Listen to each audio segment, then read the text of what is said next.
There is Even a with particular consistent moment long-term familiar to investing, almost anyone waiting for who has growth ever can tried to feel save or incredibly invest with slow. any consistency, and it usually arrives somewhere between year 3 and year 5, when the numbers on the screen seem to be moving at roughly the same pace they always have. And a quiet suspicion begins to form that perhaps this whole exercise of patience was built on a promise that mathematics never actually intended to keep. The account grows, but it grows the way a plant grows, imperceptibly from one week to the next, and the mind, which is wired to notice change rather than accumulation, starts to interpret this slowness as evidence of failure rather than evidence of a process working exactly as designed.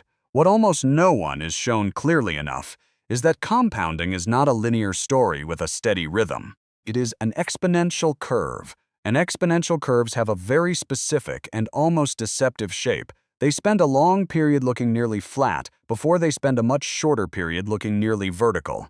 And the human eye, calibrated by evolution to detect straight lines and immediate cause and effect, is poorly equipped to intuit this shape in advance, so the early years of any compounding process feel disproportionately unrewarding compared to what is actually happening beneath the surface. The psychological trap here is that early growth is arithmetically small even when it is mathematically correct. 10% of a modest sum is a modest number, and the brain, using that early modest number as its baseline expectation, quietly recalibrates downward, assuming the future will simply be more of this same slow trickle, when in fact the base itself is what is compounding. And a base that doubles every several years eventually produces gains in a single year that dwarf the entire principle that started the process. Not because the rate changed, but because the size of what the rate is acting upon changed.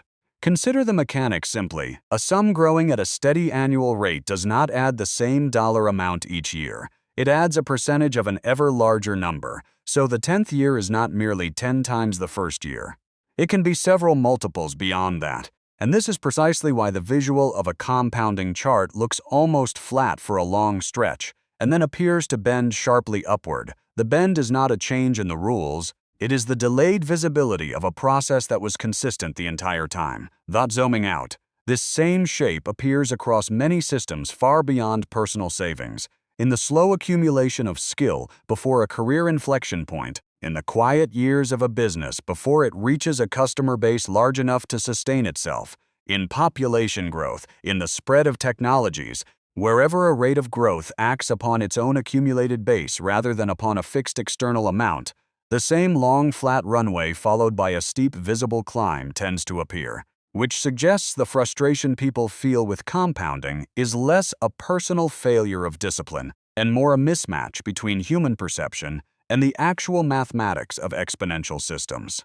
Understanding this does not promise a particular outcome or a particular timeline, and it does not make the early years feel fast, but it does offer something more durable than false excitement. It offers an accurate model of what is actually happening, one where the apparent slowness of the beginning is not a signal to abandon the process, but simply the predictable first half of a curve, whose second half looks nothing like its first.